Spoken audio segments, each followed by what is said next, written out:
friends. It is 9:45 on a Wednesday, and you know what that means. It's time for Java with Jen. Java with Jen. Java with Jen. Java with Jen. Taking a little sip of my Java. Hopefully you're taking a little sippy sip of your coffee, your tea, whatever your morning, your matcha, your Diet Coke, or water, whatever it is. And joining me for some virtual tea, as it were, we're going to spill the tea on everything that is all about leadership as a woman in male saturated industries, particularly in STEM. And it's me, Jen Coken, your favorite executive leadership coach, helping all y'all lead with more authority, influence, and impact. And now, from time to time, as was the case last week, I'm going to be bringing in my friends from the neighborhood. Different people coming on each week to talk about, various aspects of leadership where they have moved through some of the gender bias that they had encountered, moved through or broken through some of the glass ceilings they have dealt with. They have transformed imposter syndrome, dealt with how the heck do I take care of myself and be great at work and my kids and my family and everything else in between. So every week we're going to be breaking it down, spilling the tea, getting real and raw, and hopefully energizing you with some words of wisdom for the week, or not. Only you will know, right?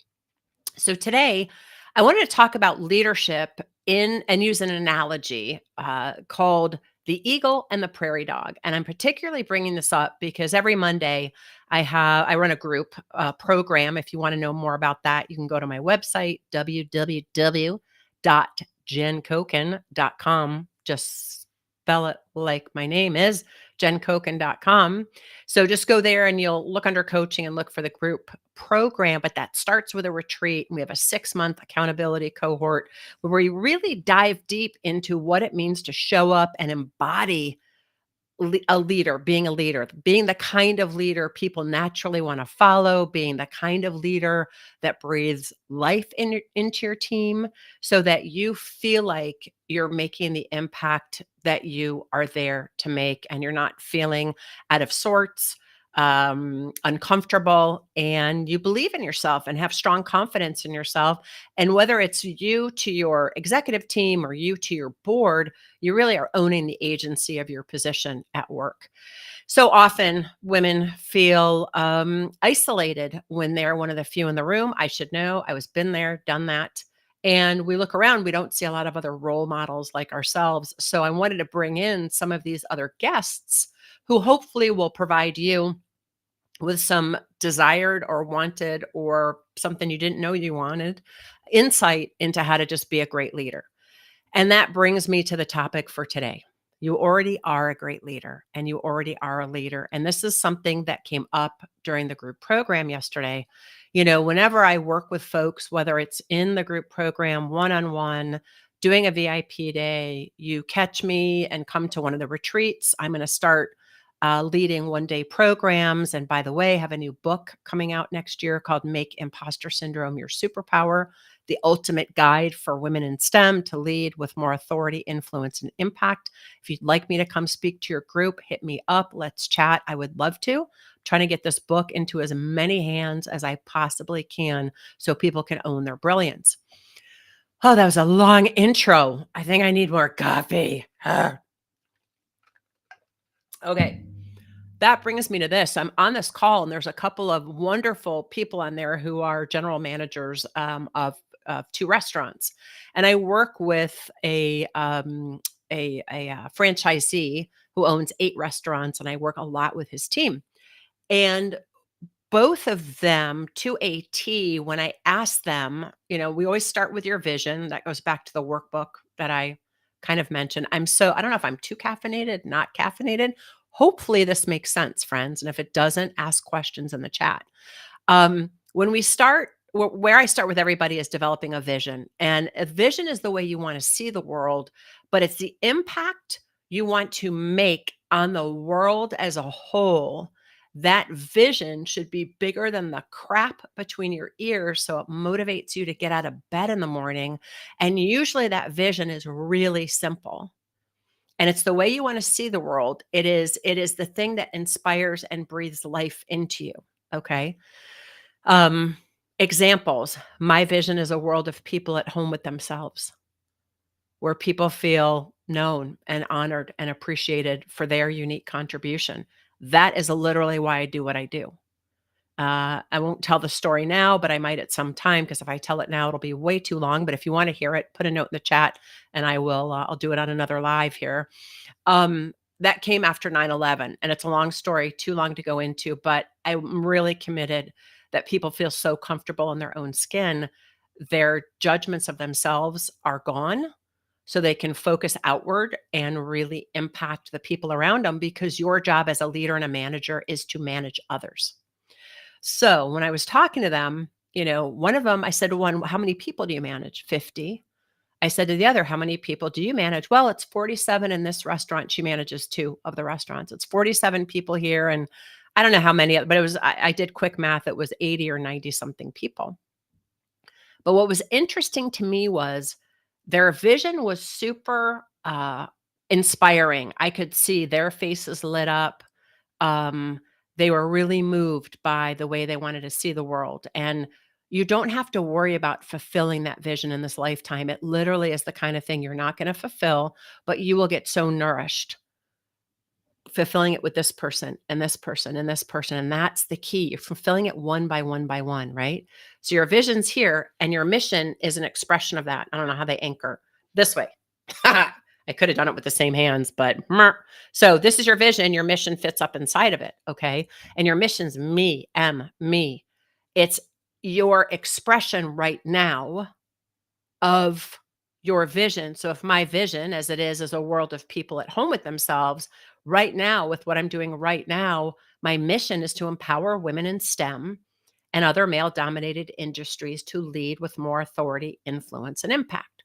So one of the women, I'm not going to be able to say her vision word for word, but it was creating a safe space where people are kind to one another and are going for their dreams. But her mission was about, I'm going to be kind to people. And I said, it's not big enough. She said, what do you mean? I said, well, do you get, you're managing 90 something people at two restaurants. You're the CEO. It's not just general manager as a title. You are the CEO of those two restaurants. You're running two businesses. And her eyes got big.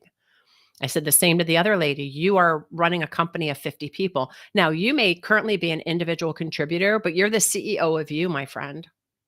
You're the CEO of you. Okay. You may be a new manager. Okay. Or somebody who wants to manage. You're I'm like, what are we calling them these days? All the labels, an emerging leader. Is that right? So you're a new manager in that role, and you've been elevated because you have already done the work on yourself, and you're a results producer. Now we want to turn your attention outward. So for her, when I said to her, you want to be kind to each and every person and make them feel welcomed, I said, that's part of why you're in the business you're in the restaurant industry. And I'm not, by the way, because if people are rude to me, I will let them know, and I would be fired within like the first 15 minutes. Yeah. But she is she is always out to make someone's day better. I said, it's not big enough for you. You got to dial it back. You're still being a prairie dog. You got to be the eagle. Now, what did I mean by that? And by the way, there's a blog post on this on my website. I think it's from a year ago. I think you can search the blogs on my website. I don't even know. I should probably know that, but I don't. Okay. Moving on. So I said, you have to be a prairie dog. Okay. So I didn't know, I think I had seen him on, Mutual of Omaha's Wild Kingdom.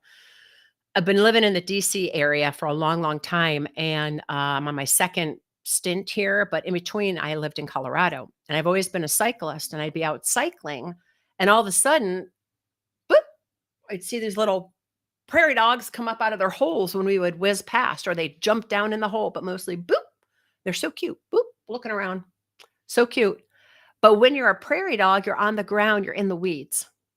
As a leader, again, doesn't matter if you're an individual contributor, you are an emerging leader, you're a new manager, you've been managing people for decades, and you're on your last hurrah, meaning you want to cycle into whatever your next iteration of your role is, because you're 60s and ready to retire, whatever it is.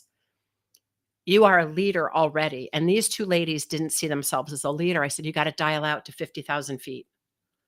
Stop being the prairie dog and looking at the weeds. I mean, you got to be both, right? As a leader, you have to be two-headed. You have to be able to see the vision and the 50,000-foot view and understand how to deal with the day-to-day. That's a whole other live, and that's a bunch of other blog posts that I've written. I said, you want to dial out. So what would it look like? Your job when you're a manager, guess what your job is when you're a manager? You ready? What's your job as a manager? To manage people. Yeah, your job's to manage people. Your job is not just to manage people, it's to lead people, and it is to create new leaders. It's to empower the people around you, to inspire. Okay, let me back off a second. I'm being kind of judgy, and you should do it this way. Take a deep breath, Jen. This is how I see it. We put it this way. When you're a manager, yes, your job is to manage. Your job is also, in my humble opinion, to empower others and breathe life into them so they can show up as the leaders they are. Every human I've ever met has always wanted to make a difference in some way, shape, or form, whether in their family, whether in their community, at their church, their synagogue, their mosque, wherever their spiritual community, in their neighborhood, at work.